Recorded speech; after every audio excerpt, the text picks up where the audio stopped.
A crane they call the Claw is hanging over D1023 Western Fusilier, a 14-year-old express locomotive that still runs perfectly and should be out on the main line instead of waiting here to be torn apart. The men holding the cutting torches are the same men who built her with their own hands. They know exactly what is being destroyed because this machine is nowhere near finished and it could still be hauling trains long after their kids grow up. None of that matters anymore because someone in London has decided she no longer fits the system.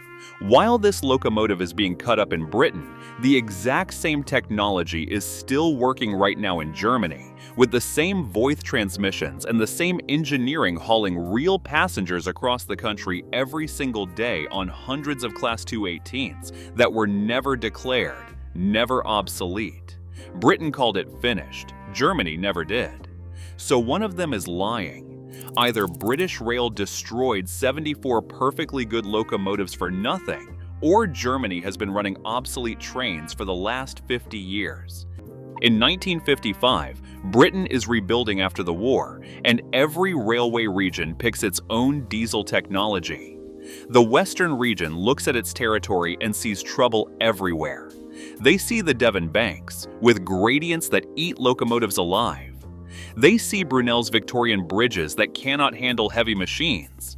They see the twisting Cornish lines where every extra pound fights against you. They look at Germany and at what engineers are doing in the Black Forest with diesel hydraulic transmission, and they see the answer staring right at them. Diesel hydraulic means lighter, much lighter than diesel electric, better power to weight ratio, less punishment on old bridges, less wear on the track. The Germans had already proven this technology worked in terrain just as brutal as anything in Cornwall. The region wanted it. But politics walked into the room and sat down at the table. It was 1955, 10 years after the war ended. Someone in Parliament decided that Britain could not be seen buying railway equipment from German companies, especially not companies with a name like Maybach. That name should make your stomach turn. Maybach built the engines that powered the Wehrmacht. Over 140,000 of them were made before the war ended. Every Panzer tank that rolled across Europe ran on Maybach. Tigers, Panthers, half-tracks. These were the same factories that fed the German war machine across the continent. The same production lines used forced labor from concentration camps when German workers were not enough to meet quotas. That is not speculation. That is historical record. The Library of Congress has photographs of Voith presenting a company album to Adolf Hitler personally in May 1933. These were not neutral engineering firms. These were companies with blood on their blueprints. And now, British engineers wanted to put that technology into locomotives carrying British passengers. So they found a way around the politics. British companies would build the engines under German license. Bristol Siddeley manufactured the Maybach designs. Voith transmissions were built to German specifications, but assembled by British hands. The technology underneath would be pure German engineering. The nameplates would say "Made in Britain." Everyone pretended the war had nothing to do with it. Between 1961 and 1964, Swindon Works and crew built 74 of these machines, Class 52. Each was named with the word Western at the front. Western Enterprise, Western Champion, Western Doorkiker, Western Fusilier. They were painted in deep maroon and sent out to run express services from Paddington to Plymouth, Penzance, and Swansea. They were the pride of the Western region, thundering through the countryside at speeds that made passengers grip their armrests. And they worked. The drivers loved them. On the Devon banks, where locomotives had to drag heavy trains up steep gradients mile after mile without mercy, the Westerns matched the Class 47 diesel electrics ton for ton. The performance data proved it. The load limit books confirmed it. These machines delivered exactly what they promised and then some. Then, 1967 happened. British Rail announced the National Traction Plan. The plan declared that every diesel locomotive in Britain would use electric transmission going forward. Not because electric was better, not because hydraulic was failing, because standardization made the paperwork easier. This is where they stuck the knife in. They scrapped 74 working locomotives so that somebody in an office would not have to manage two different sets of spare parts. That's the real reason. That's what this whole tragedy comes down to. Not engineering, not performance, not safety. Filing systems and inventory management. The moment that decision came down from London, the Western Region hydraulics were marked for termination, classified as non-standard. That one bureaucratic word was the signature on their fate. 74 machines condemned because they did not match what other regions were running. And then the deliberate neglect began. Spare parts got harder to find through official channels. Maintenance schedules stretched longer and longer because the budget simply was not there anymore. Locomotives that ran perfectly started developing problems because nobody was investing in them. The accountants had already decided these machines were finished, so why spend money keeping them healthy?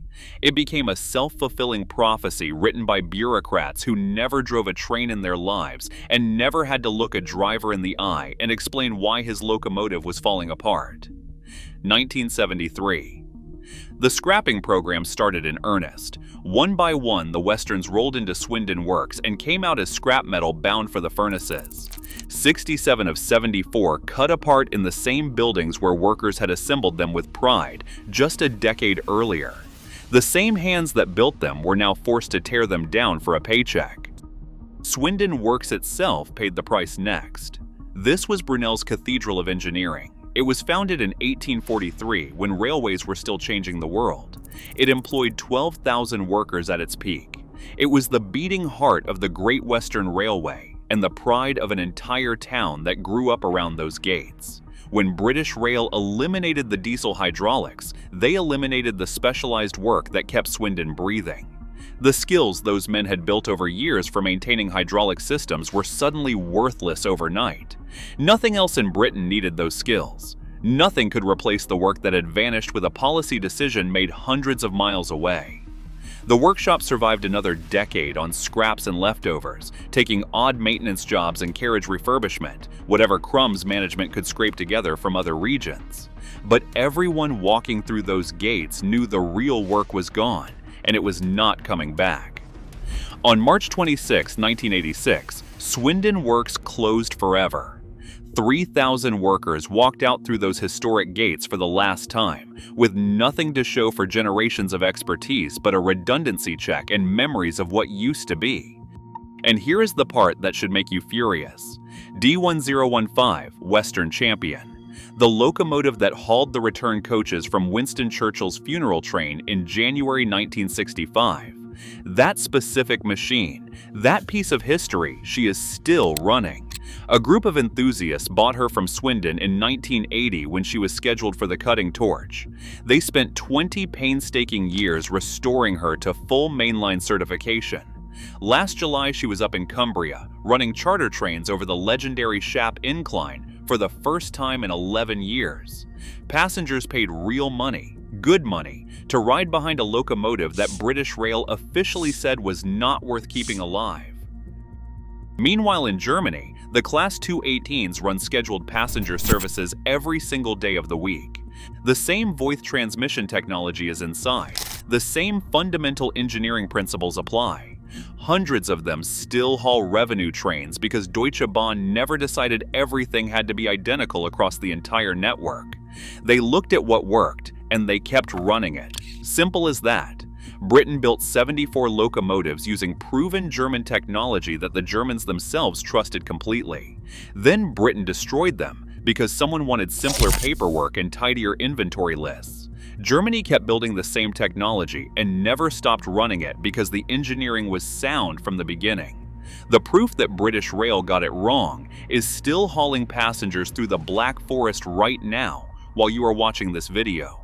And the proof that these machines deserved better is D1023 Western Champion, still alive after everything they tried to do to her, still certified for mainline operation, still proving every single day that the bureaucrats made the wrong call 50 years ago. That's where this sits.